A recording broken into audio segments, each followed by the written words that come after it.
to subscribe, like, and comment below. Hi everybody, it is Monica here from TV and Popcorn, here to do a quick review of a movie I just watched on Netflix, and I'll be reviewing a lot of Netflix movies and shows coming up moving forward.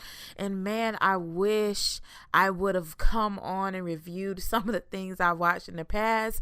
Netflix is seriously tripping me out right now. So the movie I had the opportunity to watch, and it's fresh on my mind, so I wanted to go ahead and review this, is Secret Obsession. This is an on-out spoiler, so if you have not seen the movie, go on over to Netflix, check it out, then come back and let's talk. So here's the thing. Netflix pretty much spoiled this whole movie already with their trailer. If you guys go on, and I'll drop the link in the comment section or in my description box here under this video, where if you check out the trailer that Netflix released, everybody in the comment sections were like, wow, I hate when they spoil the whole movie in the trailer. And so I was kind of going with a few other commenters where they say, well, you know what, when they usually do that, maybe there's a huge plot twist, and so something is going to come around that's going to be even more of a shocker than what we've seen in the trailer. So I'm hanging on like, man, this looks good. I'm going to check it out. So I think the movie is around about, let's just say an hour and 30 minutes rounding up, okay? So I'm sitting here and I'm like, okay, I'm waiting on the twist here, and to be honest with you guys, and everyone listening in, you should have already seen this movie. If you have not, please leave and then come back. Go and watch the movie, then come back and let's talk. So anyway, for those of you still hanging in here with me, I thought the plot twist was going to be that the guy who was stalking the character named Jennifer in this film, which I believe they found out her real name either wasn't Jennifer or was Jennifer, but she had a different last name. Anyway, he was stalking her, and I'm thinking the plot twist was going to be when she got hit in the beginning of the movie with the car, because in the beginning, the movie takes off with her running from the stalker, okay? So you can see her wedding band. So everybody's like, I'm pretty sure I'm not the only one. I was thinking, oh, dang, her husband is back crazy. I was thinking at least he would be her real husband. That's what I was assuming in the beginning. Maybe, she married him and he ends up flipping the script for some reason.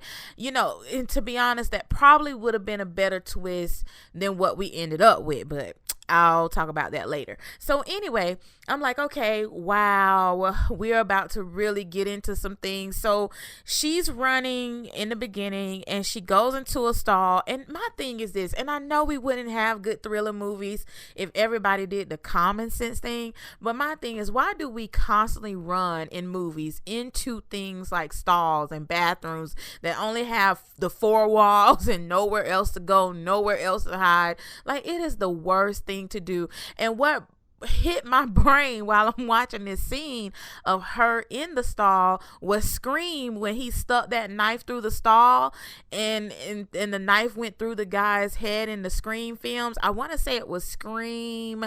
There's so many Screams. I want to say it was Scream 3. I want to say it had Mike Epps and Jada Pinkett in the third or fourth one of the two. I want to say it was a third one. Anyway, that's what came to my mind, because the guy chasing the girl here in this movie, Secret Obsession, he went into the stalls and he has this big old knife, and I'm like, dang, homeboy gonna stab homegirl through the stall. Wow. How original is what I'm thinking in my mind. But anyways, here's my thing. When she was running in the beginning, she goes out to her car and he has put a hitch on her car, a little, pulley where he's pulling her car. So she finally gets the car cranked. The car doesn't crank up. And I'm like, girl, get out, run. I don't even know where she was. It looks like they lived in a pretty rural area to begin with, or she was in a pretty rural area to begin with. And so not too many people were around.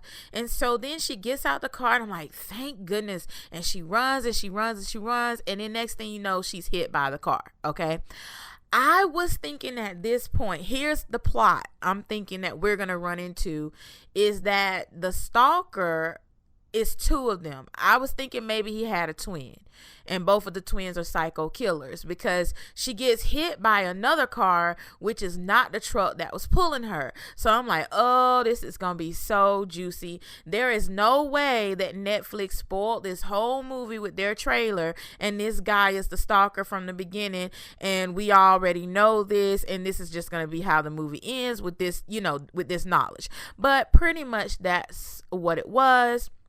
And so the whole time I'm watching this film, I'm hearing Wendy Williams in my head, and I'm like, Lifetime, how you doing? Because this movie felt so Lifetime-ish, and I'm a subscriber to the Lifetime Movie Network. If you guys do not have that, you should jump on it. You can watch movies online with the Lifetime Movie Network. You can also download the app on your phone, and then there are also, I believe, a few devices like your Roku and your Mi Box that you may be able to get it on. Some of them are limited, so check into that. But anyway, it's usually available on your Android devices. And so I'm like, this is so Lifetime to me, and I'm gonna tell you why. I'm gonna tell you why this felt so Lifetime to me. Well, because the young lady who was being stalked, and I'll go into the storyline a little bit more here in just a moment, but she ends up at this guy's house, the stalker's house, who is now posing as her husband, okay? And the reason why this started feeling Lifetime, because the rest of the movie takes place in this freaking house. And you do see a few flashbacks earlier on when she was in the hospital. He comes to visit her. And of course, she has a space of amnesia, or, whatever. She doesn't know or remember certain things. She doesn't know who she is, her name, her history, or anything like that. And the doctor and the nurses seemed pretty, I guess you can say, what's the word I'm looking for, guys? I'm trying to think of the medical term, but pretty much they felt that she would get her memory back over time. Okay. Confident in that. That's the word I was looking for. Confident. And so, so they said that she would get her memory back over time, as she began to heal, all that good stuff. So instantly she gets in the car with this guy posing as her husband, and she starts to get flashbacks of the night that she actually got hit by the car, or as they said in the movie, had her accident. So thank goodness for the detective, who is played by Dennis, and y'all know him from the Are You in Good Hands? That's all State Stands commercials. Oh gosh, I love his voice. But anyway, he pretty much felt some ways about the case to begin with. He wanted to know how the husband even knew she was in the hospital, who called him if she couldn't remember who she was and she had no ID, how did anyone find out her history, which, is pretty logical, reasonable questions to ask, especially if you are a detective. And so anyways, what tripped me out about the film is once we get further down into it, now she's at this guy's house, he's posing as her husband, he's definitely not trying to give her any memories, okay?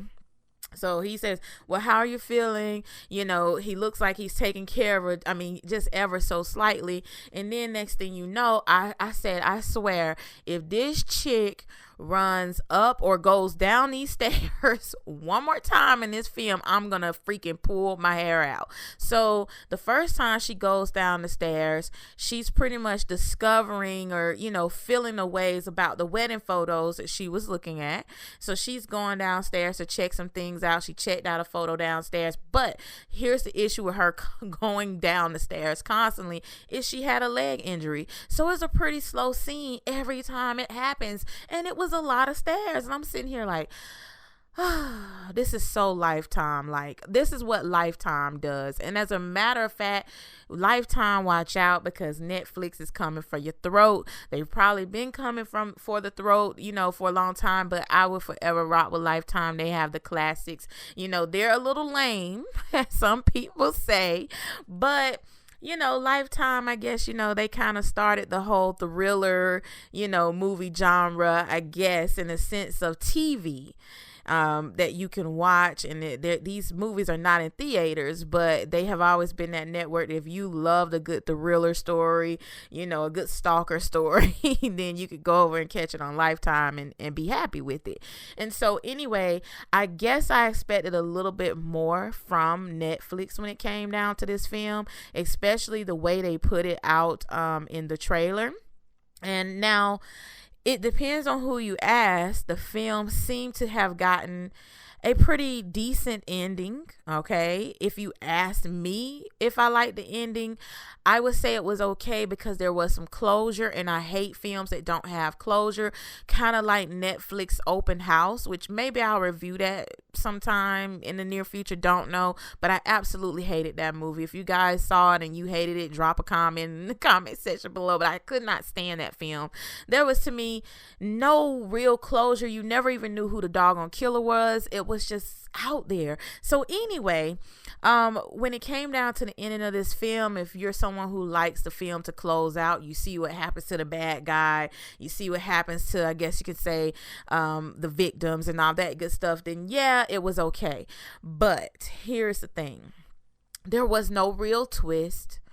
There was no climax to this film. The whole time from the beginning, we know this guy's a stalker, but I'm waiting on like a heck of a twist to come.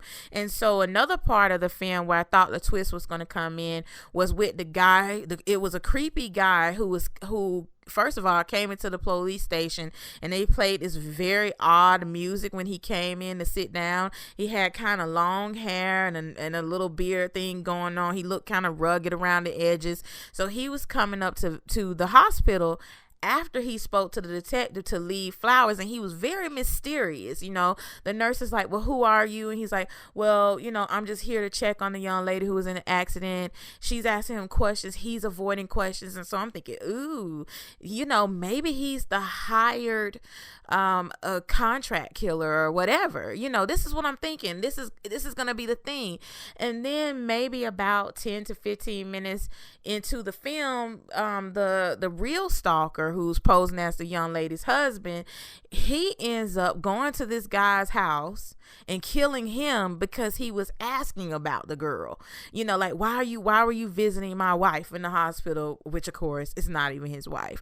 And I'm thinking, are you serious? At first, when he got out the car and he was approaching the guy who brought the flowers to the hospital, I'm thinking, oh snap, they about to have a conversation, you know, maybe firm out some plans. I don't know.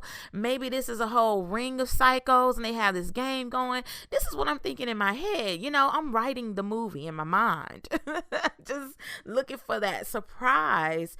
And boom, he kills the guy. And I'm thinking, dang, well, that blows that particular storyline, you know, or that surprise. So anyway, other than that, what would I give the movie? I would say maybe a 4 out of a 10. It was okay. Would I ever watch it again? Heck to the no. I mean, I've seen some Lifetime movies that were better than that. I mean, I know y'all like, dang, is she serious? But yeah, I have seen some Lifetime movies that were better, had a cooler twist or turn or thrill. This movie felt very laid back. The actors and actresses were good. I did not like the guy who played the stalker. I felt like while he was trying to be stalkish and he was trying to be all powerful, it was just not believable to me. And maybe that's the mistake that was made with this movie, is they should have gave this guy a little bit more of a storyline.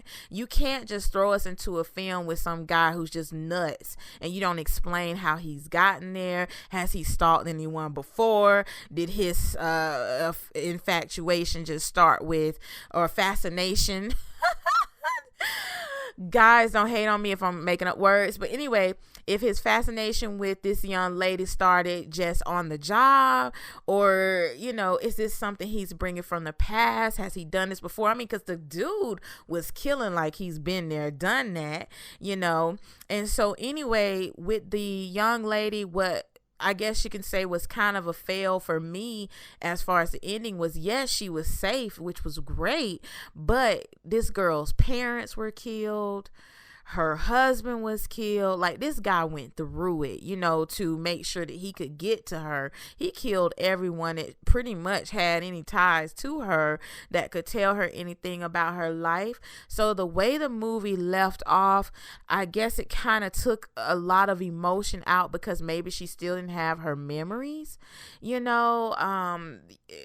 just didn't seem, I guess you can say, normal. I would expect maybe it would pick up with her being in some type of counseling or, some type of facility to recover, something. And maybe the detective visits her and wishes her the best, but instead she's just driving off into, a semi-sunset at the end of the film. And it's like, okay, I'm thinking if this was real, and thank God it wasn't, but if it was in the situation of writing this film, then she should have been somewhere getting, some help, maybe trying to recover her memories. I don't know. And then with the detective, and I'll end with this, the detective had a daughter who went missing. It was never explained as to what happened to his daughter, but we see him, and I thought maybe this would be a good storyline, maybe this will be something else further to add to the film. Maybe the killer or the stalker also took his daughter. I'm just running through scenarios in my head waiting on this particular shocker to happen, and it just never did. But the detective is buying gifts for his daughter still, I guess, for her birthday, or whatever the case may be. She was 10 years old, it sounds like, when she went missing. But I don't know if he ever found his daughter, if he ever figured out what happened to her, how she disappeared, but that wasn't covered in the film either, so it would have been nice to kind of get some backstory on that. But at the end of the movie, we see him wrapping up his boxes of toys, and he has it set up for donation, and now he's getting ready to retire, which I feel like maybe with the case with this young lady who was being stalked and had this guy posing as her husband who was a complete psycho, maybe he felt like that was just a good way to wrap up his career, and he'll go ahead and retire and move on. I don't know what happened to his wife or, family. It didn't go into all of that, but it just gave little hints that he was dealing with something as well. So, I guess the best word that comes to my mind, which I am not making up, okay, is this movie was very basic. Okay. And that's what shocked me in 2019 with all of the, talent and technology. I don't expect for basic movies like this to continue to come out, except for on Lifetime. And I know y'all like, dang, is Lifetime promoting her to promote? No. Or paying her to promote? They are not. But I'm just saying, I would expect this from Lifetime because this is just the type of movies that they've put out. And just by the way, The Hand That Rocks the Cradle is still one of the baddest thriller movies that I've seen on Lifetime. One of my favorites till this day. That movie was 100% crazy. I've been kind of trying to lay low on the thrillers a little bit though, because they kind of mess with my spirit a little bit. I don't know about you guys, but I'm trying to keep it, happy and joyous and, skip to your own tune type stuff. But I do love a good thriller. That's been my favorite genre for forever. So anyway, that is it on my review for The Secret Obsession. Once again, I'll give it about a 4 out of 10. It was okay. If you liked the film, if you didn't like the film, remember to go ahead and drop me a comment. And while you're commenting, hit the subscribe button if you are not a subscriber, and click on that notification bell because I will be coming back with some more goodies here soon. Hope you guys enjoyed this chat, and I will catch you all the next time.